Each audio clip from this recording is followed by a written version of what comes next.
பனித்துளிகள் ஜனவரி 13, 2025. நன்மையால் தொடர்கிறார். என் ஜீவன் உள்ள நாளெல்லாம் நன்மையும் கிருபையும் என்னை தொடரும். சங்கீதம் 23:6. நன்மை என்பதற்கான எபிரேய வார்த்தைக்கு ஒத்த சொற்கள் பல இருக்கின்றன. இதை இனிமையானது, ஏற்றுக்கொள்ளக்கூடியது, பயனுள்ளது, அழகானது, சிறந்தது, தயாளமானது, மகிழ்ச்சியானது, எளிதானது, நியாயமானது, அனுகூலமானது, கருணை நிறைந்தது, கனிவானது, விலை மதிப்பற்றது, செழிப்பானது, நன்மதிப்புள்ளது என்றெல்லாம் சொல்லலாம். சொல்லப்போனால் இவைகளெல்லாம் நன்மைதான். ஆனால் இதில் ஒரு பிரச்சனை உள்ளது.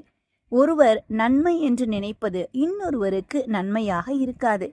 7ஆம் நாள் ஓய்வு நாளாக ஆசரிப்பது நன்மை என்று ஒருவர் நினைக்கலாம். அப்படியல்ல, ஞாயிற்றுக்கிழமையை ஆசரிப்பதுதான் நன்மை என்று இன்னொருவர் நினைக்கலாம்.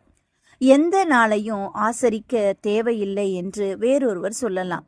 இதில் எது சரியானது, எது நன்மை என்று தீர்மானிக்கத்தக்கவர் ஒருவர் மாத்திரமே, அவர் தேவன். அவர் எதை நன்மை என்று சொல்கிறாரோ அதுதான் நன்மை. மேலும் நாளைய தினம் என்ன நடக்கப் போகிறது என்பது நமக்கு தெரியாது.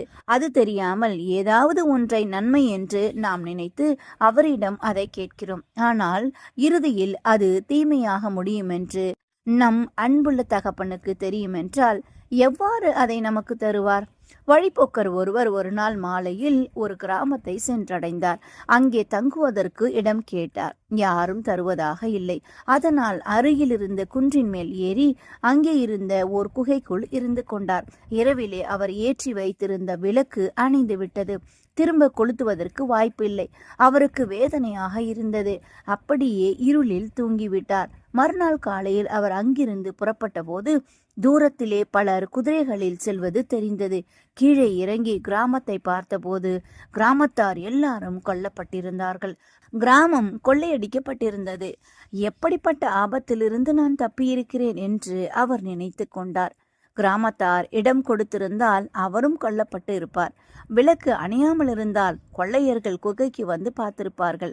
அவரையும் கொன்றிருப்பார்கள். எல்லாம் நன்மைக்கே என்பதை புரிந்து கொண்டார். இன்றைக்கு நீங்கள் தீமை என்று நினைப்பது நன்மையாக முடியும். தேவன் எல்லாவற்றையும் அவருடைய பிள்ளைகளுக்கு நன்மைக்கு ஏதுவாகவே நடத்துகின்றார். இன்று மட்டுமல்லாமல் எப்பொழுதும் நன்மைக்கு ஏதுவாகவே நடத்துகிறார். நீங்கள் நித்தியமாக அவரோடு இருக்க வேண்டும் என்பதுதான் அவருடைய ஆசை. இன்றைய ஜெபம். பரம தகப்பனே, உம் சித்தத்தின்படி எங்களுக்கு நன்மை கிடைக்கும் பாதையில் எப்பொழுதும் எங்களை நடத்தி அருளும்.